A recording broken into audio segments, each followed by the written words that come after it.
Florence, September 1943. Italy had just surrendered to the Allies. German troops entered the city within days. On Via Roma, near the cathedral, stood a small bakery with green shutters and a wooden counter worn smooth by decades of flour. In the back storage room, behind sacks of wheat and crates of olives, a trapdoor led to a cellar. For 9 months, 4 people lived beneath that floor. Above them, the ovens never stopped burning. When Mussolini's regime collapsed in July 1943, many Italians believed the war was ending. It was not. After the armistice of September 8, 1943, Germany occupied northern and central Italy. Mussolini was restored as head of a German-controlled puppet state, the Italian Social Republic. Jewish citizens who had faced discrimination since 1938 under racial laws now faced arrest and deportation. In Florence, arrests began quickly. By the end of 1943, Jews were being transported to Fossili transit camp and from there to Auschwitz. Hiding required complicity and silence. Marco Conti was 42, a baker like his father. His wife Lucia kept the accounts and kneaded dough before dawn. They had 2 children, Carlo, 13, and Sofia, 9. The bakery was modest but stable. Flour was rationed, but bread remained necessary. Marco believed that if he kept his head down, the war would pass. Then his childhood friend returned. David Levi had grown up 3 streets away. His family owned a textile shop. By October 1943, his father had been arrested. David came to the bakery at closing time. He did not sit. He said only, "They have my mother next." Lucia did not ask Marco. She said, "We have the cellar." David arrived that night with his mother Esther and his younger sister Miriam. They brought no luggage, only documents. The cellar was originally for flour storage and wine. Stone walls, low ceiling, damp in winter. Marco built a false shelving unit along the rear wall. Behind stacked barrels was a space large enough for mattresses.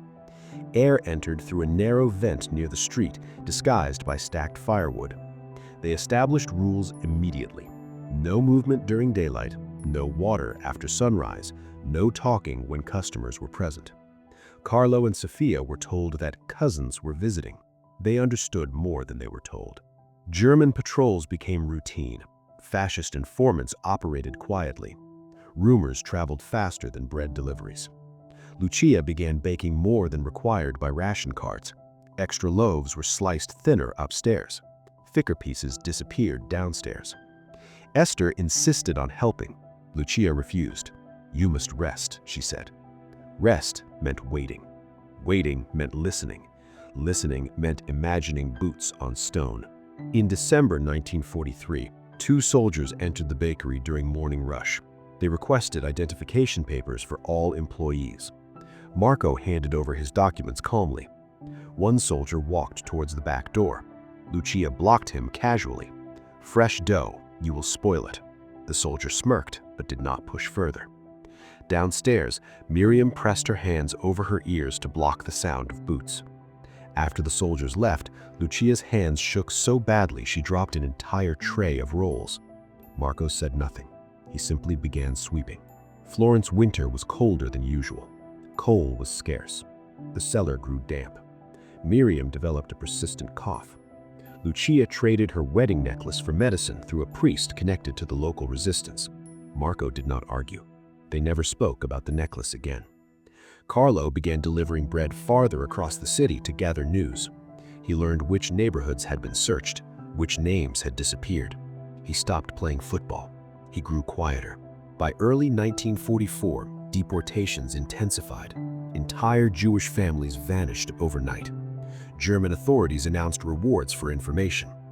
One neighbor asked Marco why he seemed to bake so much bread for a small family. Marco laughed.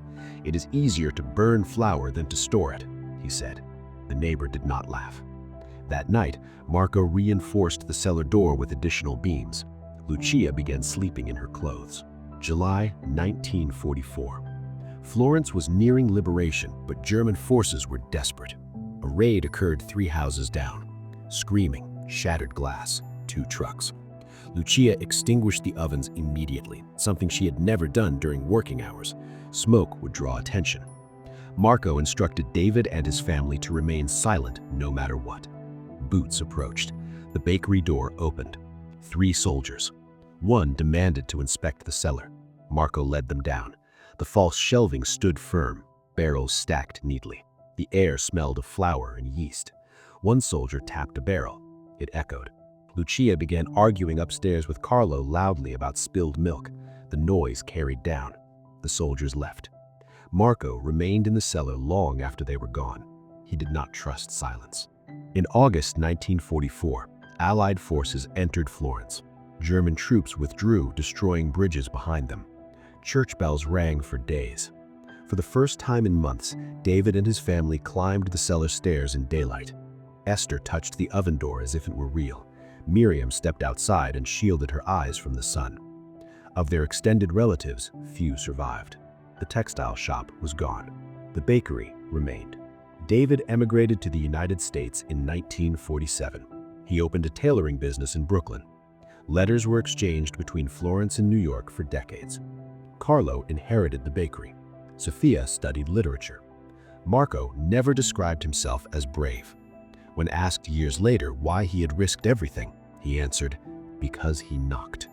Lucia said nothing. She kept the empty necklace box in a drawer. History remembers battles for cities like Florence. It remembers generals and surrender dates. It does not always remember bakeries. It does not list the ovens that burned to hide the sound of breathing below. For 9 months, a family chose not to look away. They were not part of an army. They were not part of a movement. They were a baker, his wife, and 2 children who learned to live with footsteps overhead. Ordinary lives, extraordinary times.